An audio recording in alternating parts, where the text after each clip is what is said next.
नमस्कार, मैं हूं दीपाली राणा। आप देख रहे हैं कमोडिटी कॉल। क्या मानसून खत्म हो रहा है? ये सवाल इसलिए क्योंकि महाराष्ट्र समेत कई राज्यों में अभी भी रुक रुक कर बारिश हो रही है। आईएमडी भी ओडिशा और पश्चिम बंगाल में बारिश का अनुमान जता रहा है। क्या है कारण, इस पर बातचीत करेंगे। स्काईमेट के प्रेसिडेंट जीपी शर्मा हैं हमारे साथ ही कोटजी ग्रुप के डायरेक्टर रिसर्च रवि व्योरा भी हमारे साथ बने रहेंगे स्ट्रैटेजीज पर चर्चा करने के लिए। लेकिन शर्मा साहब नमस्कार। सबसे पहले तो बारिश पर ही अपडेट ले लेते हैं। इनफैक्ट आपसे जब हाल ही में चर्चा हुई थी तब आपने भी कहा था कि 15-16 अक्टूबर तक बारिश रुक जाएगी, लेकिन अभी भी हम कई राज्यों में महाराष्ट्र में रुक रुक कर बारिश देख रहे हैं। पहले तो ये समझ जाएंगे कि फिलहाल की स्थिति क्या है, कब तक ये बारिश और रहेगी, क्या कारण है इस एक्सटेंडेड विड्रॉल के? देखिए दीपाली, जो तो दक्षिण पश्चिम मानसून, साउथ वेस्ट मानसून, वो तो विथड्रॉ हो गया है। कंप्लीट विड्रॉवल आप कह सकते हैं उसको।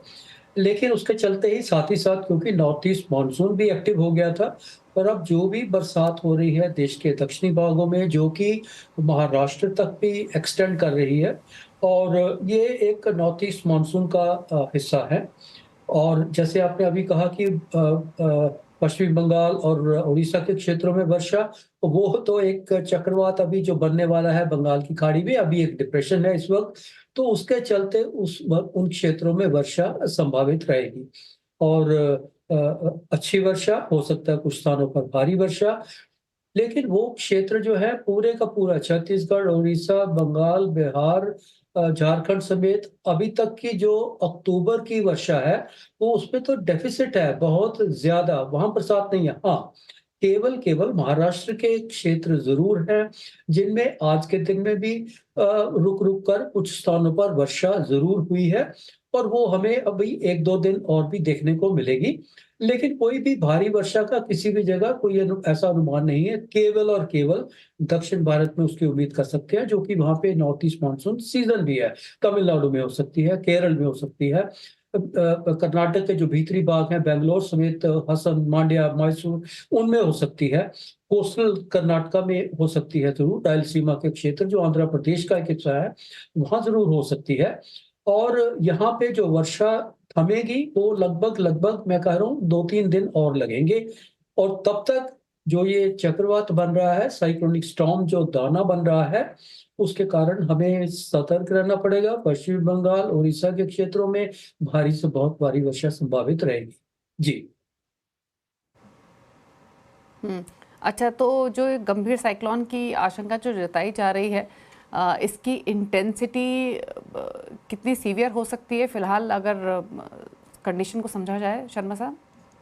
देखिए दीपाली, जो साइक्लोनिक स्टॉर्म है उसको कभी भी हमने हल्के में नहीं लेना, चाहे इंटेंसिटी कुछ भी हो। लेकिन अब आपने पूछा है तो ये, क्योंकि इसका जो सिस्टम, जो डिप्रेशन अभी बंगाल की खाड़ी में है, उसका सी ट्रेवल, मतलब सी के ऊपर उसका कोई जर्नी जो है वो बहुत ज्यादा लंबी नहीं है। कल तक सुबह तक ये स्टॉर्म बन जाएगा, और केवल केवल 48 घंटे से कम समय तक ही ये स्टॉर्म रहेगा, जिसके बीच ये सीवियर साइक्लोनिक स्टॉर्म भी बन जाएगा। और उसके बाद तो 25 तारीख की सुबह पहुंचते पहुंचते तटवर्ती क्षेत्रों के बिल्कुल करीब पहुंच जाएगा, और हो सकता है उसी दिन सुबह सुबह इसका लैंडफॉल भी हो जाए। तो कहने का मतलब ये है, क्योंकि इसका सी ट्रेवल ज्यादा नहीं है तो बहुत ज्यादा इंटेंसिटी नहीं पकड़ेगा। साइक्लोनिक स्टॉर्म से सीवियर साइक्लोनिक स्टॉर्म, जिसमें कि हवाएं लगभग लगभग 100 किलोमीटर की स्पीड से जरूर चलती हैं। गस्ट की बात करें तो 115-120 किलोमीटर तक चलती है। भारी वर्षा जरूर संभावित रहती है। तो इन कंडीशंस के चलते हमें कभी भी कोई ऐसा अपना गार्ड लोअर नहीं करना है। सावधानी बरतनी पड़ेगी पूरी की पूरी, क्योंकि साइक्लोनिक स्टॉर्म भी काफी स्प्रेड और इंटेंसिटी काफी ज्यादा होती है इनके साथ भी। इसलिए लगभग लगभग अगले 3 दिन तक, और विशेषकर कल से लेके और 25 तारीख तक हमें सावधानी बरतने की जरूर जरूरत रहेगी, विशेषकर वो क्षेत्र जिनका मैंने जिक्र ओके। किया अभी, पश्चिम बंगाल, उड़ीसा जैसे क्षेत्रों में। जी।